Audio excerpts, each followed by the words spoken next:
Hello, this is Artifact 11, Standard 6.2, Criterion 20, Standard 6.3, Criterion 21, and Standard 6.2, Criterion 22. Standard 6.2, Criterion 20 is all about managing the use of technology for learning in a non-traditional classroom setting.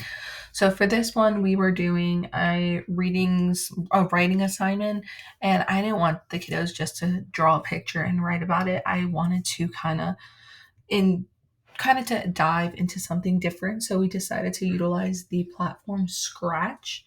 So before we even started, I wanted my kids to be reminded of the rules, guidelines, and the parameters when working on the computer, which was stay on task, ask for help, practice makes improvements, because nothing or no one is perfect. Only use a approved websites and to do your best. So here is the students on Scratch, and the way that the students were kind of engaged and on task was they had to watch a video and they got to mess around with the Scratch platform after this.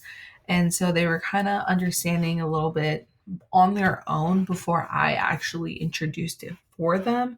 So they were fully engaged, sitting, talking to each other, asking questions, clicking on the stuff right here to kind of do the actions and things like that. So it was honestly a really great opportunity for the kiddos. And it really showed that they were engaged and they were wanting to do this because it definitely was a different way of learning how to implement something on a different platform, such as Scratch, for a different content area, which was the writing assignment. And my students did know that if they did veer off of the website or went to inappropriate websites or anything like that, the students were dealt with some consequences. Those consequences were done typically with the assistant principal.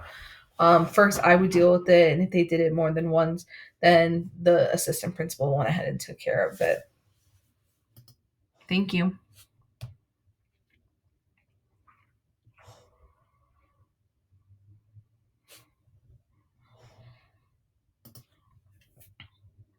Standard 6.3, Criterion 21, create opportunities for students to use a design process, and or computational thinking. So again, we were sticking with the Scratch website. So the activity platform we utilized was Scratch.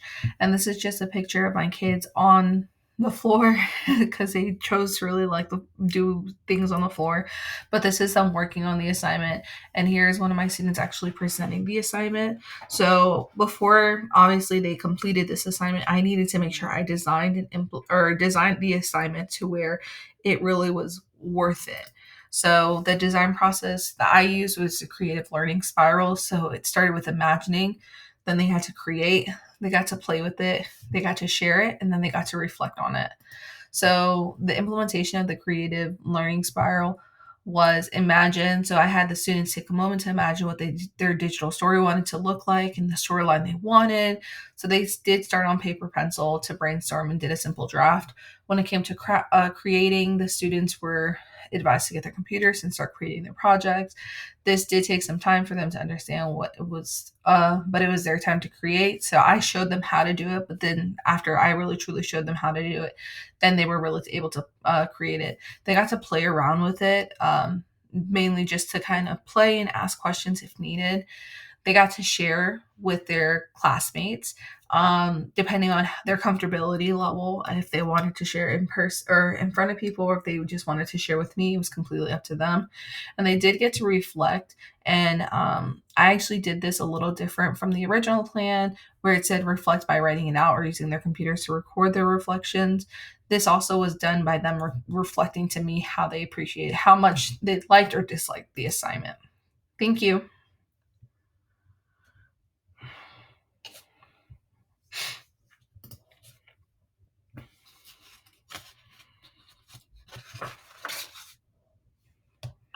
Standard 6.4, Criterion 22, model and nurture nourish creative creativity, model and nurture creativity and creative expressions to communicate ideas, knowledge, or connections.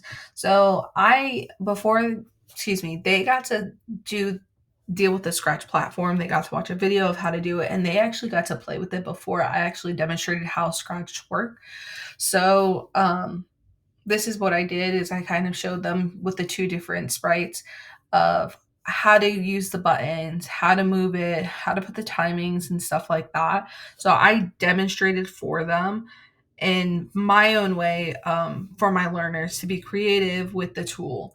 And I told them, I said, you don't have to do it exactly like this, but there are some guidelines that you do need to follow for the assignment. So once I showed them, we kind of did it together. These were the guidelines, right here. And then this was kind of like us, in a way, doing it together. And so they told me which ones to click, what to do. I showed them how to do the go to X, Y axis. So I had to really show them that, but the kids did a great job when it came to this. And this was one of my amazing students presenting his Scratch story. He was very proud of it, and he was confident enough to showcase it in front of two of his peers. And his peer feedback was right here. So they said CM did a great job. He should get a 100, and he sure enough did. And then the other student said CM worked hard on this project, and it shows. And he really did. I mean, he was laser focused, and he did a really great job. Thank you.